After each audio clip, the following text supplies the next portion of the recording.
The game has combat music now.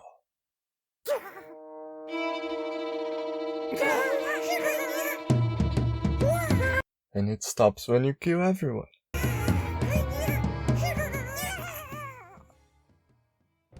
This was probably the hardest part of development, because I had very little experience with making music, so I had to learn from scratch, and it was really hard coming up with something that sounded at least barely nice. I'm happy with the end result overall, but there are a few sounds that sounded really cool in my head but actually end up sounding very weird for me. I feel like this music is good enough, but I may remake it once I have more experience. Now you can also punch and attack with a sword. The more ways to kill gnomes, the better. It's actually very satisfying now that I can freely attack things to test some features without having to pick up the crossbow. Melee combat probably needs some balancing though, as well as some more depth, so that fights don't just become about smashing a button until the enemy dies. You can switch between weapons using the numbers in the keyboard, and I think that I will assign this function to the D-pad for playing with a controller. After implementing melee combat, I created the ogre. I first made him in the same low-poly style as the other characters, but because he's so big he looked a bit too low-poly, so I smoothed him out. I also did his voices, which sound incredible. Huh?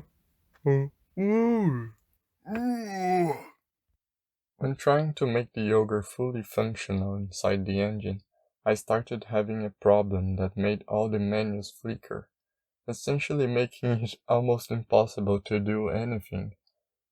After doing a lot of searching, I figured out that the problem was due to new NVIDIA drivers, which conflicted with the Unreal Engine, and the solution was to just install an older driver.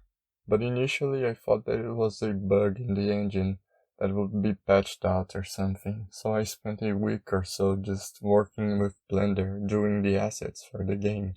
I did most of the assets for the initial area, which should look like some of the concept art that I did.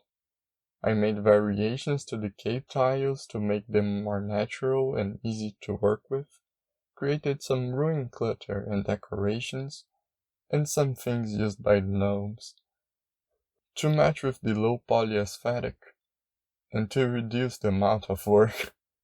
I'm making most objects have just a solid color, but sometimes, like when making walls, I wish that I could just put a texture in there so that it doesn't look so flat. I guess I'll wait until I arrange the scene in the engine to see if it looks good. Most of the main systems and a lot of the assets have been made, so I think that I will now be able to make content more quickly. It's been very satisfying to see everything come together. Initially I was thinking of calling the game Forgotten, but this name wouldn't give a clear idea about what the game was actually about. And there are some other small games called Forgotten which would maybe cause some trouble.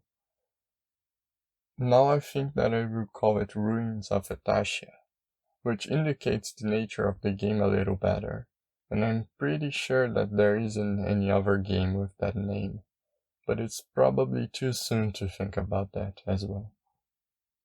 Now might be a good time to start talking about the story. So, the game is actually set in a medieval fantasy world, but at some point people waged war against the gods, twisting reality and starting an apocalypse. Atasia was one of the most prominent and developed civilizations before the war against the gods, but when the war came, it became divided. You play as one of the Atasians who transferred their souls into artificial bodies and slumbered hidden, waiting to wake up when the tragedies of the war have subsided. The game takes place in the ruins of Atasia, where you will discover what happened to the rest of your people and interact with the creatures and tribes who have made this place their home.